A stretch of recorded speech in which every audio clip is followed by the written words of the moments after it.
Magtatanim kami ngayon ng luya. Ito ang gagamitin namin ng mga paso. 1, 2, 3, 4. At ito ang aming mga itatanim na binhi ng luya. Nakat-kat na po yan. At yung gagamitin naming lupa ay malambot na lupa. From our garden. Ayan. Yung pinagbulukan ng niyog. Ayan, nilalagyan na namin ng lupa na malambot. Hindi lang namin pupunuin. Sige pa. Isa pa. Sige pa, sige pa.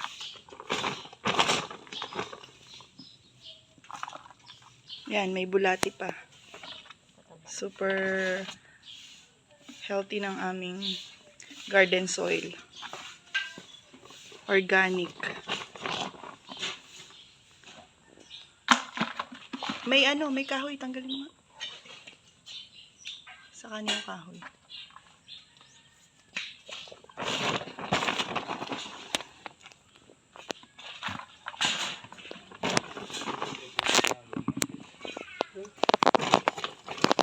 Ito pa yung isang sako namin na lupa. So what are you doing? Planting ginger. Planting In a pot. ginger? Yes. What are planting ginger? This one, the ginger. What? What ginger? What ginger pots? Yeah. Yes, I want a house. Oh, put it there, anak.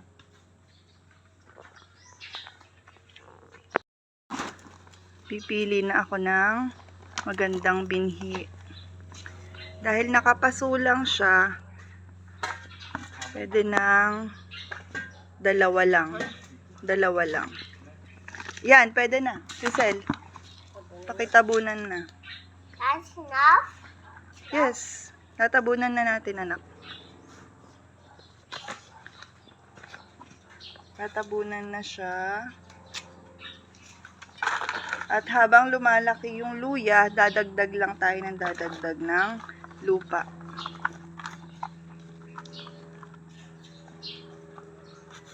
Ganyan lang po ang pagtatanim ng luya.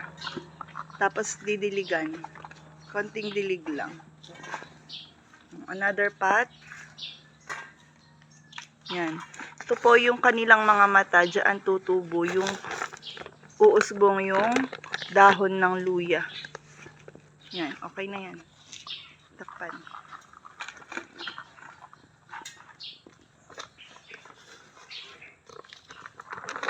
Hindi muna namin pupunuin yung paso ng mga lupa. Pag lumaki na ang luya, dadagdag lang kami ng lupa. Ito po yung sample namin ng luya na nakatanim sa paso. Ayan o. Malaking paso. Tingnan nyo po yung luya namin. O, 'di ba? Napaka-healthy ng aming luya na nakatanim sa paso. Dagdag lang kami ng dagdag ng lupa. Ayan. Marami na itong laman sa loob. Lahat ng mga nabubulok pwedeng ilagay. Ayan. O, 'di ba?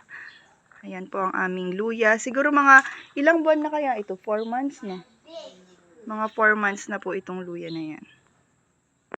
Ito yung pangatlong paso. Ayan, lagyan din natin siya ng dalawa. Pwede namang isa lang, pero ako na marami naman akong binhi. Okay na yan. Tig-dalawa. Sorry, Dad. Oh, may batang tumutulong.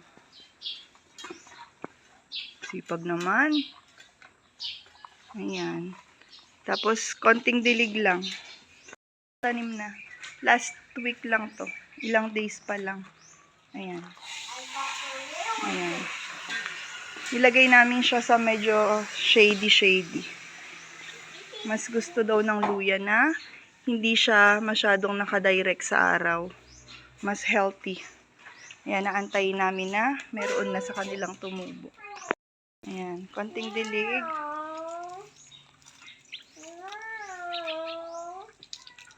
Konting dilig lang. At ang luya daw po ay hindi siya pwedeng diligin araw-araw kasi mabubulok. Pwede siguro mga twice a week. Pwede na yun. Or kahit hindi lang, carry lang. Na po, finish na. Dinisplay ko na sila dito sa harapan ng aming bahay. Ayan. Ayan o. Tignan nyo po, ang ganda niya.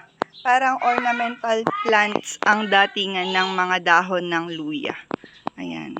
O, diba po? Sa pagdidilig po, ito hindi naman namin siya araw-araw dinidilig. Actually, yung mga tinanim po namin sa aming mini farm na mga luya, marami po yun. Mga 4 months na rin ang edad ng mga nauna naming mga natanim. Lahat naman po yun sila nabuhay at mga healthy rin, pero hindi po namin dinidilig. Kumbaga, ang luya po ay magandang itanim kasi para ano siya, isa siya dun sa mga plant and forget na tinatawag. So, every time na umulan, dun lang po sila nadidiligan. Yung mga nakatanim namin sa aming mini farm. Tingnan nyo po, oh, 'di ba? Sa mga mahilig dyan sa mga plants, magtanim na rin po kayo ng luya kasi mukha din naman siyang ornamental plants. Maganda ang kanyang mga dahon. At the same time, ay napapakinabangan. Pag kailangan nyo po ng luya, bunot lang kayo, bawas kayo ng konti, then balik nyo lang po. At lalaki pa po ng lalaki ang bunga. Ayan. Yan po ang aking mga luya na nakatanim sa paso. Next time, papakita ko po sa inyo yung mga nakatanim sa aming mini farm na mga luya. Sa aming Maylis Garden.